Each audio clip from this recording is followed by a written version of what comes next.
سلام بچه ها، چطورین؟ خوش اومدین این ویدیو. امروز بریم تا زندگی کوروش منصوری، ستاره طراحی و کاستوم ماشین رو با هم بررسی کنیم. پس بزنیم سراغ ویدیو.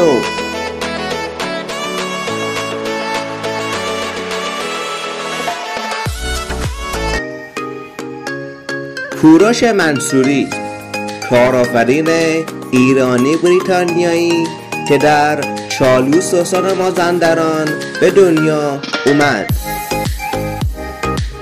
منصوری از کودکی علاقه زیادی به ماشین‌های اسباب بازی داشت و توی مدرسه هم عادت داشت ماشین‌ها رو با رنگ‌ها و سبک‌های مختلفی نقاشی بکنه و علاقه‌اش به طراحی و ساخت خودرو به سلیقه خودش در گذر زمان روز به روز بیشتر میشد.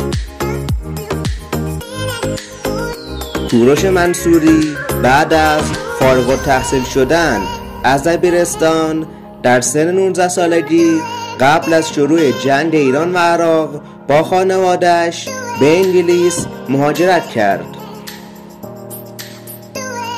اون بعد از مهاجرت به انگلیس و دیدن خودروهای جدیدتر و بهتر علاقش به ماشین خیلی بیشتر شد و این باعث شد که تصمیم یادگیری قطعات و طراحی خودرو رو بگیره.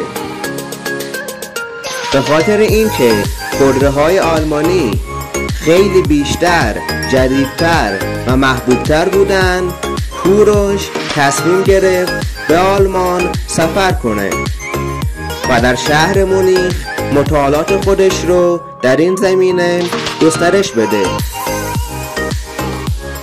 کوروش منصوری بعد از یادگیری بخش زیادی از قطعات و طراحی خودرو به انگلیس برگشت و در سال 1989 شرکت خودش رو به نام MP Design تأسیس کرد تا قطعات خودرو رو برای شرکت‌های بزرگ تولید کنه.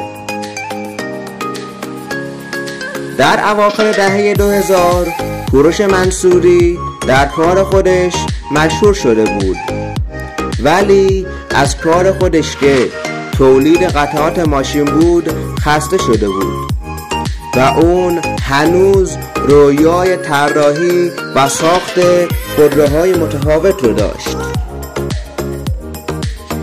و این اتفاق زمان رخ داد که اون در زمینه ساخت قطعات خودرو مشهور شده بود.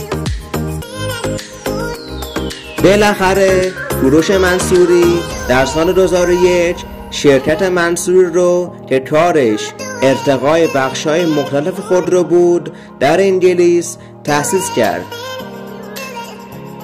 شرکت منصوری در ابتدا به خاطر اینکه شرکت‌های آلمانی بسیار قدرتمند و بزرگ بودند و رقابت اونها با شرکت‌های منصوری زیاد بود، به خاطر همین بهترین گزینه شرکت منصوری همکاری با شرکت‌های خودروسازی انگلیسی بود. از اونجایی که کوروش منصوری ضعف خودروهای انگلیسی رو نسبت به خودروهای آلمانی میدونست، سعی میکرد خودروهای انگلیسی رو با قطعات تولیدی خودش که شامل فیبر کربن، پلاستیک های داخلی، چرم و چوب مرغوب برای دربها و صندلی ها و رینگ های آلومینیومی که با طراحی خاص بودند، این ضعف ها رو برطرف کنه.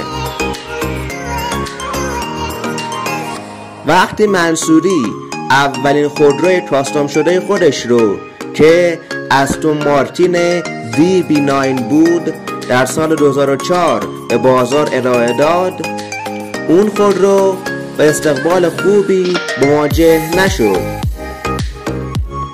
اما شرکت منصوری از کار خودش ناامید نشد و دوباره در سال 2005 با همکاری استون مارتین ماشینی به اسم بندویش که موتور 570 اسب بخاری و 12 سیلندر قدرت داشت رو به بازار ارائه کرد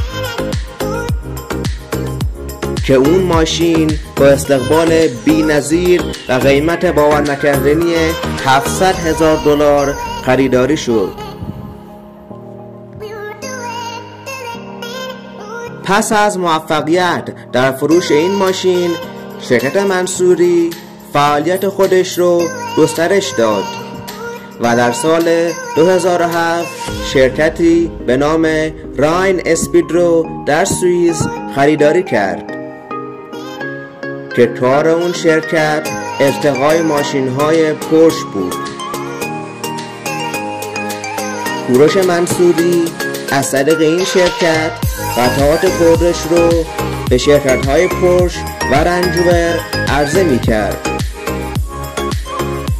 این همکاری‌ها گسترش یافت و شرکت منصوری روز به روز بزرگتر می‌شد و با شرکت‌های بزرگ خودروسازی آلمانی، ایتالیایی، آمریکایی، انگلیسی و ژاپنی همکاری می‌کرد و در حال حاضر شرکت منصوری یکی از بزرگترین شرکت‌های طراحی و ساخت قطعات خودروهای لوکس و اسپورت در جهان شناخته میشه و دفاتر و شرکت‌های زیادی رو در کشورهایی مثل ژاپن، کره جنوبی، آمریکا، سنگاپور و امارات تأسیس کرده.